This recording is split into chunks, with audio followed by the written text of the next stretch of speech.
لبزانک، ردانک، کتاب، روی تاک،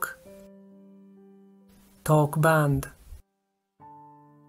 ماهتاک، سالتاک، سالدر،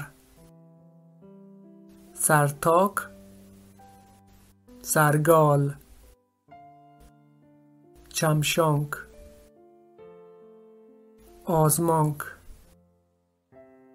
نبشتانک، رجانک، نقدکار،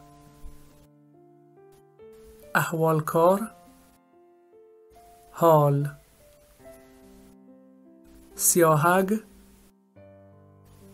آب، گال، گالرد، بهرگ، گالوار، کارگال، کشاب، نامگال، تیدگ، بتل، رهبند، زانش، بنگپ.